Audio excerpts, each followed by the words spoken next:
আজকের লেকচারে আমরা শুরু করব electric bill calculation problem C programming এ। এবার গল্পটাকে ভালো করে বুঝবো যে এর আগের যতগুলো লেকচারে আমরা যে কন্ডিশনাল স্টেটমেন্টগুলো ভালো করে শিখলাম, যে ইফ এল স্টেটমেন্ট কি করে লিখবো, এলস ইফ স্টেটমেন্ট কি করে লিখবো, বা নেস্টেড ইফ এল স্টেটমেন্ট কি ব্যাপারটা এই লাস্ট লেকচারে আমরা ডিসকাস করেছি। তো এই যে প্রবলেমগুলো আমরা কনসেপ্টগুলোকে ডিল করলাম, এই কনসেপ্টের ভিত্তিতে একটা প্রবলেম দেখবো যেটা খুব পপুলারলি আমাদের যে কোনো ইউনিভার্সিটি বা কলেজের পরীক্ষায় কিন্তু এরকম ধরনের প্রবলেম তোমরা সম্মুখীন হবে। তো সেটারই এক ধরনের আমি গল্পটাকে তোমাদের একটু করে তোমাদের জিনিসটা দেখাবো। এরকম ধরনের প্রবলেম আরও হয়, তোমরা বাড়িতে এগুলো চাইলে প্র্যাকটিস করতে পারো।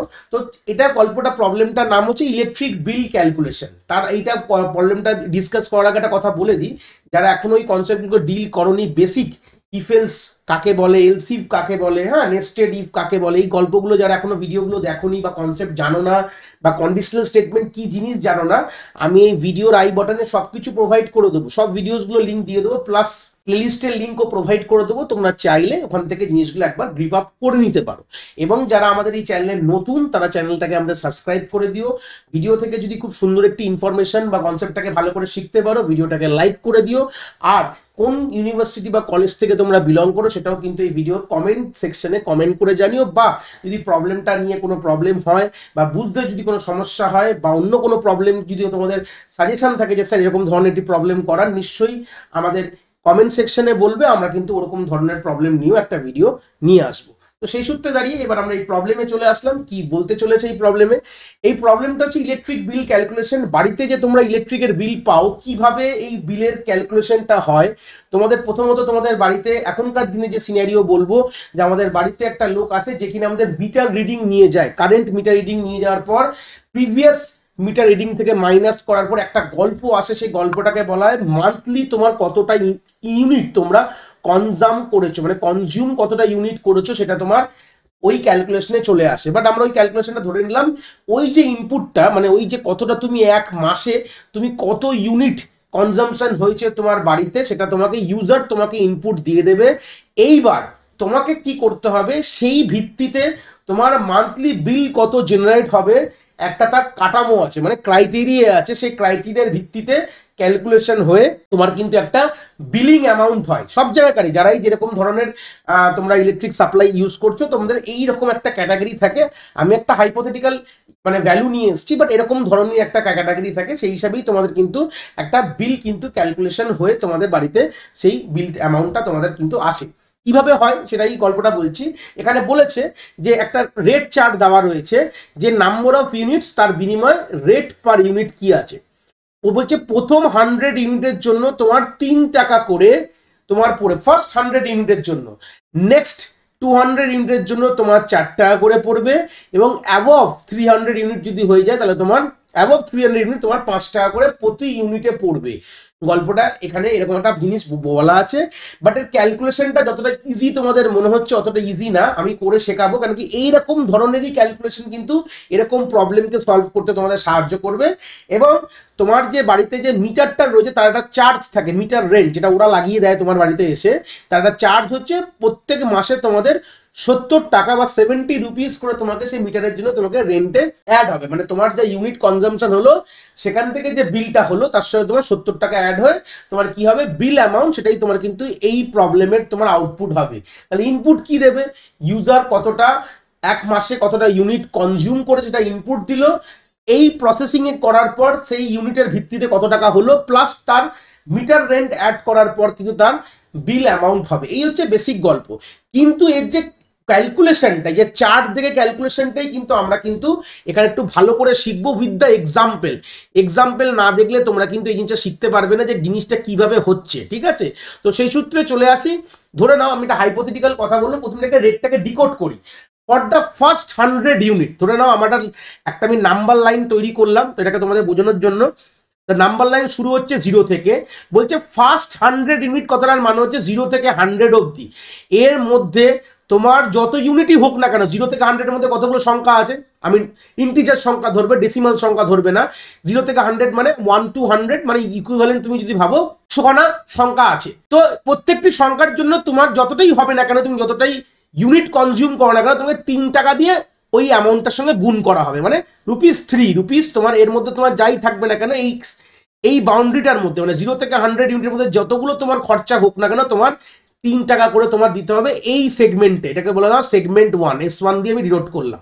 এবার দেখো কি বলে নেক্সট 200 ইউনিট, তার মানে 200 না, 100-র পর নেক্সট 200 ইউনিট হয়ে যায় 300, মানে 100 প্লাস 200, নেক্সট 200 কতটার মানে হচ্ছে 100-র সাথে তুমি 200 যোগ করো।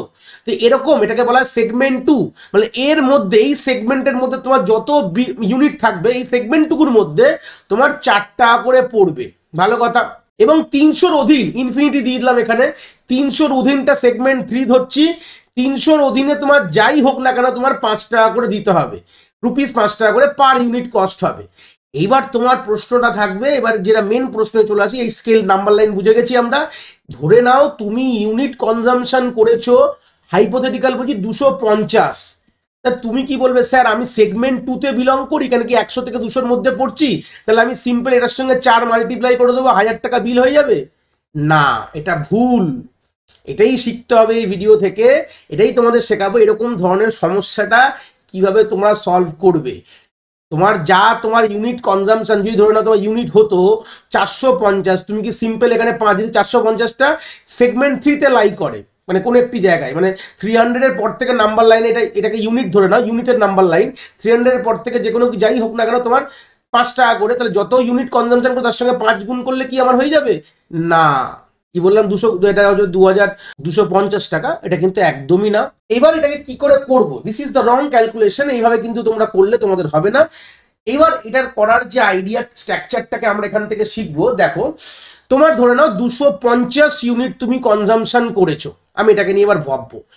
তোমার 250 ইউনিট মানে কি, তুমি প্রথম সেগমেন্ট বা প্রথম ল্যাপস পার করে এসছো, 250-এর মধ্যে তোমার 100 আছে, ভালো কথা। 100-কে বাদ দেওয়ার পর তোমার এখানে 150 আছে, তার মানে ভালো করে ভাবো ফার্স্ট 100 ইউনিট তোমার কিন্তু 3 দিয়ে মাল্টিপ্লাই হবে, তারপরে রিমেনিং যে 150 ইউনিট, মানে 100 থেকে যখন বাদ দিলাম, 250 থেকে যখন 100 বাদ দিয়ে দিলাম, তখন তোমার যে রিমেনিং 150 আছে সেটা তোমার 4 দিয়ে মাল্টিপ্লাই হয়ে সেটা তোমার বিল হবে, তার মানে এটা হয়ে যাবে 300, এটা হয়ে যাবে তোমার 600, তাহলে ইকুয়াল টু করলে কত হবে তোমার 900 টাকা তোমার বিল হবে। এটাই তোকে আগে বললে কত হতো, আমার 1000 হচ্ছিল, 100 টাকা ডিসকাউন্ট হলো, তাহলে বুঝতে পারলে তো। তাহলে বিলটা কিভাবে হচ্ছে, সেম যদি আমি 450-র ক্যালকুলেশন করে দেখাই তাহলে কি গল্পটা হবে, 450-র মধ্যে প্রথম সেগমেন্টের 100 বাদ দিয়ে দাও, হয়ে গেল, তাহলে পড়ে রইলো 350। সেকেন্ড সেগমেন্টে 200 বাদ দিয়ে দাও, পড়ে রইলো কত, পড়ে রইলো হচ্ছে 200, 300, তাহলে লাস্ট হচ্ছে 150, তাই তো। 100 প্লাস 200 300, 300 প্লাস 150 হচ্ছে তোমার 450।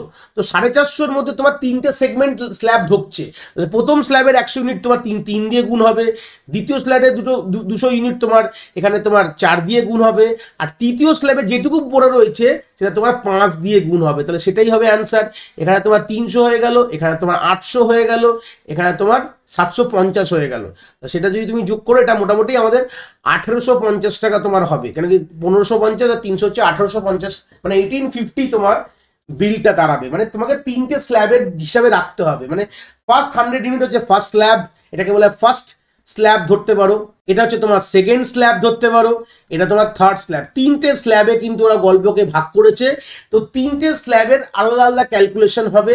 তো সেটাই আমি এখানে বোঝালাম, যে কোনো ইলেকট্রিক বিল হোক, ফোন বিল হোক, স্ল্যাব ওয়াইজ ক্যালকুলেশন হবে, এরকম না যে তোমার যে ইউনিটটা যেই স্ল্যাবে পড়বে তুমি সেই স্ল্যাবের সাথে তার যে অ্যামাউন্টের সাথে মাল্টিপ্লাই করে দেবে, ওটা না, তোমাকে প্রত্যেকটি স্ল্যাবকে ডিভাইড করতে হবে। যেটা আমি যদি এটা ভেঙে ভেঙে দেখাই, প্রথম 100 দেখো 250-র মধ্যে থেকে যদি প্রথম 100 চলে যায়, পড়ে হলো 150, তো 150 কিন্তু তোমার 150 মানে কি 100-র পর থেকে 150 বলি 250টা এরকম কোনো জায়গায় ছিল, 250টা এরকম কোনো একটা জায়গায় ছিল, তার মানে প্রথম 100 তো পুরো ওরা কনজিউম করেছে, তারপর যে রিমেনিং যে 150টা রয়েছে সেইটুকু ও সেকেন্ড স্ল্যাবের দাম দেবে, যেটা তো সেকেন্ড স্ল্যাবে যেটুকু কনজামশন করে, দেখো সেকেন্ড স্ল্যাব হচ্ছে 200-এর স্ল্যাব আছে, তো তার মধ্যে যেটুকু কনজামশন করবে সেটুকুর দাম দেবে। যদি 450 যদি হয়, দেখো 450 এরকম কোনো একটি জায়গা আমি ধরলাম, তো প্রথম স্লটটা পুরো কনজিউম করেছে, সেকেন্ড স্লটে 200 পুরো কনজিউম, আর থার্ড স্লটে যেটুকু রিমেনিং ক্যালকুলেশন যেটুকু কনজিউম করেছে সেইটুকুর পয়সাও 5 টাকা করে দেবে।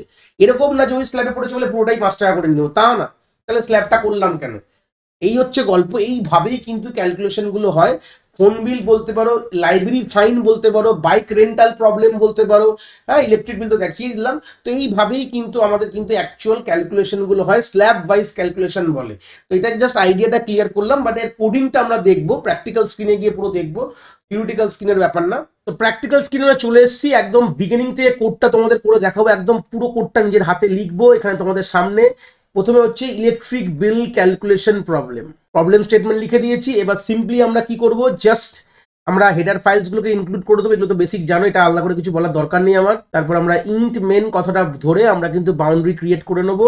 সিম্পল প্রথমে আমরা কি করব, আমাদের কি কি জিনিস লাগবে দেখো। ফার্স্ট হচ্ছে আমাদের যে ইউনিট কতটা কনজাম্পশন হবে সেটা দরকার, আর দরকার যে আমাদের বিল অ্যামাউন্টটা, ঠিক আছে, বিল যে অ্যামাউন্ট বা ইউনিট, এই দুটো জিনিস কিন্তু আমার দরকার। দুটো ভেরিয়েবলস আমাদের এই প্রোগ্রামে মেনলি কাজ দেবে, তাই দিয়ে নিয়ে নিলাম। তো প্রথমে ইউজার থেকে কি চাইবো, ইউনিট কতটা কনজাম্পশন হচ্ছে সে তার ব্যাপারটা আমি প্রথমে ইউজার থেকে ইনপুট নিয়ে নেবো, বাস এটাই ফার্স্ট কাজ আমার। তো করে ফেলি। তো প্রথম ধাপের কাজ কমপ্লিট। আমরা ইউজার থেকে কি করলাম, ইউজারকে চাইলাম যে এন্টার দ্য ইউনিট কনজিউম, মানে কতটা ইউনিট কনজিউম সে ইউজার বলবে, দেখে সেটা ইউনিটে সে ইনপুট দেবে, সেটা আমি ইউনিট নামে একটি ভেরিয়েবলের মধ্যে স্টোর করলাম। এবার আমাদের মেইন ক্যালকুলেশন শুরু হবে। ফার্স্ট স্টেপ কি ছিল, যদি আমাদের দেখো বলে বলে করছি তোমাদের ক্লিয়ার হবে, যদি ইউনিট যদি লেস দেন বা ইকুয়াল টু 100 হয়, যে আমার ইউনিট যেটা ইউজার দিয়েছে সেটা যদি লেস দেন বা ইকুয়াল টু 100 মানে 100-র মধ্যে থাকে, তাহলে আমাদের বিলটা কত হবে, বিল ইজ ইকুয়াল টু ইউনিটের সাথে একদম পাতি আমি 3 টাকা ছিল যদি মনে করে দেখো, 3 আমি মাল্টিপ্লাই করে দেবো, এখানে কোনো গল্প নেই, এটা ফার্স্ট স্ল্যাবের গল্প হলো, ঠিক আছে। এবার সেকেন্ড স্ল্যাবের গল্পটা কি হবে, এলসিএফ দিতে হবে, কেন কি এটা মাল্টিপল চয়েস আছে, ঠিক আছে, মাল্টি মানে দুটোর বেশি যখনই অপশন চলে আসে বা চয়েস চলে আসে আমরা এলসিএফ এ চলে যাব।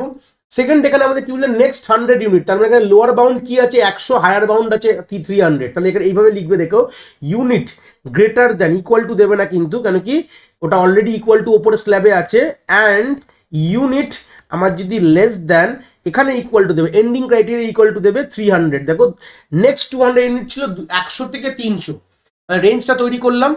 আমাদের 100 থেকে বেশি মানে 101 থেকে শুরু করে, তুমি যদি 101 দিই তাহলে এখানে ইকুয়াল টু দিতে পারতে, কোনো অসুবিধা ছিল না। যদি মনে করতে না স্যার এখানে ইকুয়াল টু দিয়ে আমি 101 করতে পারতে, কোনো প্রবলেম নেই। আর যদি 100 দিতে হয় তাহলে তোমাকে গ্রেটার দেন দিতে হতো, ঠিক আছে, মানে 100টা আপার স্ল্যাবে ইনক্লুডেড রয়েছে, এটা lower value of upper slab. আর এই স্ল্যাবে তোমার 101 থেকে শুরু হচ্ছে, 300 গিয়ে তোমার শেষ হচ্ছে। এর মধ্যে যদি কোনো তোমার ইউনিট লাইক করে তাহলে এখানে স্ল্যাব ওয়াইজ ক্যালকুলেশন হবে। তাহলে bill is equal to first যে স্ল্যাবের 100 ইউনিট তুমি তো এখানে কনজাম্পশন করেছো বলেই স্ল্যাবে এসছো, ইন্টু 3 তোমার চোখ বুঝে হয়ে যাবে, প্লাস এইবার তোমার ফার্স্ট স্ল্যাবের পর মানে 100-এর পর তুমি এক্সট্রা কতটা করেছো, এই জন্য তুমি লিখবে ইউনিট মাইনাস 100, মানে ফার্স্ট স্ল্যাবের তো 100 ছিল, এবার টোটাল তোমার যে ইউনিট ধরো 250 যে গল্পটা ছিল, তো ইউনিট হচ্ছে তোমার 250, আর ফার্স্ট স্ল্যাবের 100 মাইনাস করলাম, তো রিমেনিং যে সেকেন্ড স্ল্যাবের কত পড়ে 150 পড়ে রয়েছে, তাহলে তার সঙ্গে ইন্টু আমি 4 করবো। এই হচ্ছে বেসিক গল্প, এটাকে স্ল্যাব ওয়াইজ ক্যালকুলেশন বলা এটাকে। প্রথম স্ল্যাব তুমি পুরো ইউজ করেছো বলেই তুমি সেকেন্ড স্ল্যাবে ঢুকেছো, 250 মানে তোমার সেকেন্ড স্ল্যাব, মানে ফার্স্ট স্ল্যাব তুমি কনজাম্পশন করে এসছো বলে ফার্স্ট স্ল্যাবের দাম তুমি তাই দেবে। ফার্স্ট স্ল্যাবের দাম ছিল 100, তাই 100 করে তোমার ইউনিট ক্যালকুলেশন হয়েছে, সরি 100 না 3 টাকা ছিল, তো 3 টাকা করে তোমার 100 ইউনিটের ক্যালকুলেশন হবে। তারপরে 100-র বাদ দিয়ে তোমার কতটা পড়ে রয়েছে, ধরো 250 ধরে নাও, তো 250 মানে হচ্ছে তোমার 250 মাইনাস 100 করবে, মানে ফার্স্ট স্ল্যাবের 100 বাদ দিয়ে তোমার পড়ে রইলো 150, তো 150-র সঙ্গে তুমি 4 মাল্টিপ্লাই করলে। এইবার তোমার যে থার্ড স্ল্যাব মানে 300-র ওপরে, দেখো আর তো কোনো কন্ডিশন নেই, তাই সিম্পল আমি এলস দিতে পারি, তাই যেহেতু 3টেই আমার কন্ডিশন ছিল, 3টেই আমার চয়েস ছিল বলতে পারো, তো এখানে যদি লাস্ট, সবসময় বলি লাস্ট যেখানে কন্ডিশন থাকবে সেখানে আর এলসিফ দেওয়ার দরকার নেই, সিম্পল এলস লিখলেও কিন্তু ব্যাপার এক। যদি এলসিফ লিখতে হতো কোনো ভুল ছিল না, সেখানে তোমার দিতে হতো unit greater than 300, else if unit greater than 300 লেখো বা নর্মাল এলস লেখো, ব্যাপারটা একই হবে।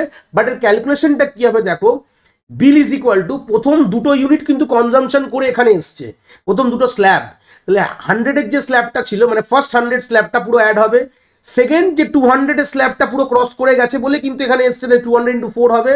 তারপর তাহলে চাইলে তোমরা এগুলোকে ব্র্যাকেটেও দিতে পারো, কোনো অসুবিধা নেই, ব্র্যাকেট ছাড়া দিচ্ছি, বাট তোমাদের যদি মনে হয় তোমরা এই জায়গাগুলোকে ব্র্যাকেটেও দিতে পারো এইভাবে দিয়ে। তারপর তোমরা কি করবে দেখো, তার মানে 100 আর 200, তার মানে 300, এবার 300-র পর থেকে কতটা এক্সট্রা কনজিউম করেছে, তাহলে ইউনিট মাইনাস 300 করবে, যতটা এক্সট্রা কনজিউম করেছে মানে 300 বা থার্ড স্ল্যাবের 300 পর থেকে সেটা 5 টাকা করে তোমার গুণ হবে।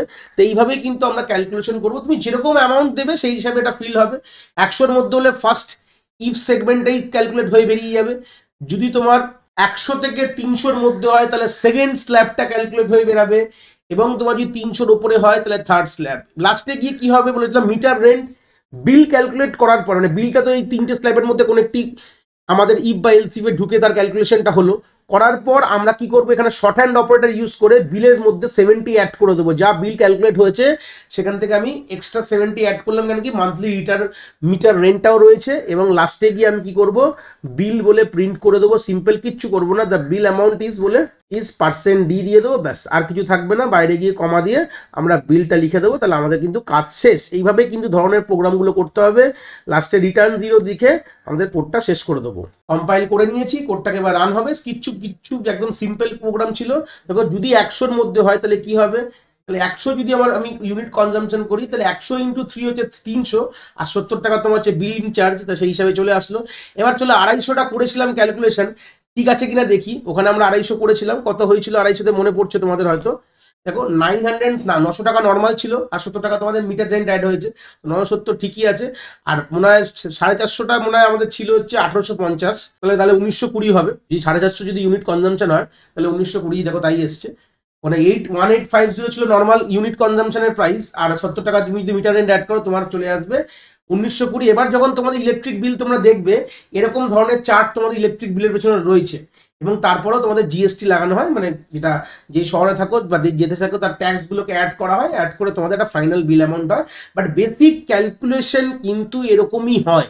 আর এরকমই ধরনের প্রোগ্রাম তোমাদের কিন্তু আগে করতে হবে, যেগুলো তোমার ইফ এলসিফ দিয়ে তোমাদের যে প্রবলেমগুলো দেয় তোমাদের কলেজ লেভেলে, প্র্যাকটিক্যালে, ইউনিভার্সিটিতে, এরকম ধরনেরই প্রোগ্রাম তোমায় লিখতে দেবে। প্লাস এগুলো স্কুল লেভেলেও দেয়, এরকম ব্যাপার না যারা স্কুল থেকে পড়ছো এটা তো নর্মাল খুব কমন কোশ্চেন। যারা ক্লাস 9-এ, যারা আইসিএসসি বোর্ডে বিলং করো, যারা পড়াশোনা করো 9, 10, এগুলো খুব কমন কোশ্চেন দেওয়া হয়। 11, 12-ও দেয়, এরকম কোনো বড় কথা না। এগুলো বেসিক লেভেল প্রবলেম, এরকম ধরনের অনেক প্রবলেম আছে। আজ আমি একটা করালাম, ইলেকট্রিক বিল, ফোন বিল হতে পারে, লাইব্রেরি ফাইন হতে পারে, বাইক রেন্টাল পে হতে পারে, অনেক ধরনের এরকম প্রবলেম হয়। এগুলো সিম্পল ডিসকাউন্ট প্রবলেম হয়, ল্যাপটপ ডিসকাউন্ট, ফোন ডিসকাউন্ট, এরকম ধরনের অনেক প্রবলেম কিন্তু এরকম এই ইফ অ্যান্ড এলসিফের বেসিসে এগুলো করতে হয়। তো এর পরের লেকচারে আমরা লুপিং স্টেটমেন্ট শুরু করব। কাকে বলে লুপিং স্টেটমেন্ট বা ইটারেটিভ স্টেটমেন্ট। আশা করি তোমরা এই প্রবলেমটা যেভাবে আমি তোমাদের ডিল করালাম তোমরা খুব সুন্দর করে, আশা করি এটাকে তোমরা বুঝতে পেরেছো।